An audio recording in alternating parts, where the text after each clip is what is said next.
আমরা শুনছি বিভিন্ন কার্ড দেওয়া হবে, ফ্যামিলি কার্ড দেওয়া হবে, কৃষক কার্ড দেওয়া হবে। আমরা চাই কার্ড দেওয়া হোক, জনগণ সুবিধা পাক, কিন্তু এই কার্ড জনগণ পর্যন্ত পৌঁছাবে তো? 2000 টাকার কার্ড নিতে 1000 টাকা ঘুষ দেওয়া লাগবে না তো?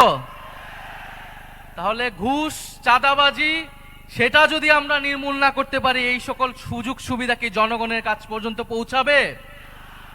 একদিকে বলা হচ্ছে কার্ড দিবে, আরেকদিকে ঋণ খেলাপিদেরকে সংসদে নিয়ে যাওয়ার চেষ্টা করা হচ্ছে, নির্বাচন কমিশনকে ব্যবহার করা হচ্ছে, আদালতকে চাপ প্রয়োগ করা হচ্ছে। ফলে এ কেমন দ্বিচারিতা?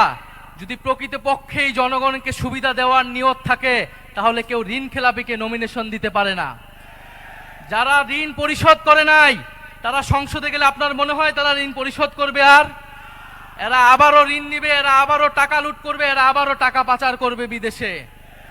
আমরা তো এই বাংলাদেশ চাই নাই, আমরা তো সেই লুটেরাদের বিরুদ্ধেই গণ অভ্যুত্থান করেছি।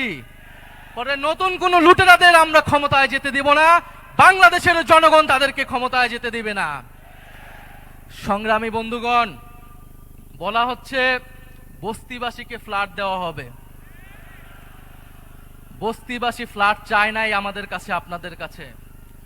বস্তিবাসী চায় নিরাপদ জীবনের নিশ্চয়তা, বস্তিবাসী চায় মর্যাদাপূর্ণ কর্মসংস্থান। বস্তিবাসীকে ঢাকা শহরে আজ পর্যন্ত যারা ফ্ল্যাট দেওয়ার অঙ্গীকার করেছে, তারা বস্তি উচ্ছেদের পরিকল্পনা করেছে। তারা বস্তিতে আগুন লাগিয়েছে, বলা হয়েছে আপনাদেরকে ফ্ল্যাট দিব, আপনারা বস্তি থেকে উচ্ছেদ হন। আমরা আল্লাহ না করুক হয়তো এই ধরনের কোনো প্ল্যান নাই। জান্নাতের মালিক আল্লাহ, অবশ্যই মহান সৃষ্টিকর্তা, আর ভোটের মালিক জনগণ, ভোটের মালিক নাগরিক। দেশের মানুষ বুঝে বুঝে যাবে আরো দ্রুতই যে কারা নির্বাচনের আগে প্রতারণা করছে, কারা দেশের মানুষকে ঠকাচ্ছে, কারা সংস্কারের বিরুদ্ধে অবস্থান নিচ্ছে।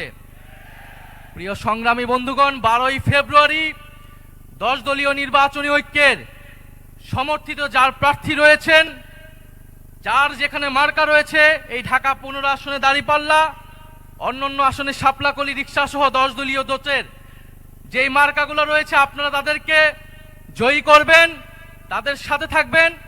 আমরা ঐক্যবদ্ধভাবে বৈষম্যের বিরুদ্ধে, দুর্নীতির বিরুদ্ধে আর ইনসাফের পক্ষে আমরা নতুন বাংলাদেশ গড়ে তুলব।